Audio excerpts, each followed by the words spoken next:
Seed dormancy ये BS botany में पढ़ाया जाता है।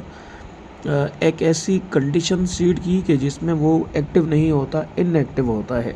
ठीक है, लिखा है state of seeds in which seeds are prevented from germinating even under favourable conditions for germination including temperature, light, water, gas वगैरह वगैरह और सीड कोट वगैरह। ये तमाम चीज़ें वैसे चाहिए किसी भी सीड को जर्मिनेट होने के लिए, उगने के लिए, लेकिन होता ये है कि सीड डोरमेंसी में ये चीज़ें होते हुए भी सीड जो है वो जर्मिनेट नहीं कर सकता। राइट, ये कंडीशन होती है, आगे चल के आपको पता चलेगा कि ऐसा क्यों होता है।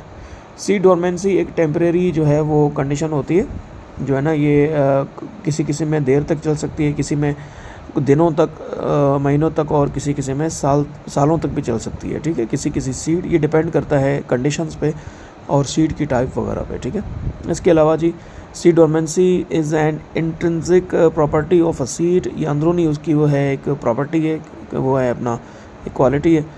ठीक है ना। इसके अलावा जो ना inactive state of seed in which the growth of embryo is temporary suspended for specific period of time, ये इसकी डेफिनेशन से आप देख लें। और इसके अलावा भी डेफिनेशन दी है। इसमें एक चीज़ ख़ास ये है कि पर्पज़ ऑफ सीड डोरमेंसी, भाई क्यों, एक चीज़ है ना कि सीड आया है, उसे हमें क्या करना चाहिए, हमें नहीं बल्कि उसे जर्मिनेट करना चाहिए ना सीड को। वाई डजेंट इट हैपन ना, क्यों नहीं हो रहा। तो इसमें पर्पज़ इसका ये होता है कि require a period of rest before germination. बाज़ औक़ात ऐसा होता है कि अगर कोई सीड आया तो है मतलब ज़मीन पे, लेकिन ज़मीन के अंदर भी बरी हो गया है, धंस गया है, ठीक है, दफन हो गया। लेकिन कभी कभी ऐसा होता है ना कि तेज़ हवा के चलते वो सीड जो है ना गिर तो जाता है, लेकिन वो सही से अंदरूनी तौर पे ना वो सही से पका हुआ नहीं होता, आप कह सकते हैं आम ज़बान में। और स्पेसिफिक ज़बान में आप कह सकते हैं कि ये मैच्योर नहीं है, इमेच्योर है। अब इसे एक टाइम चाहिए कि वो अपनी तमाम चीज़ें सीधी कर ले ताकि अब जर्मिनेट हो सके। तो जब तक ये अपनी चीज़ें सीधी नहीं करेगा तो तब तक इस पीरियड को हम सीड डोरमेंसी कहेंगे।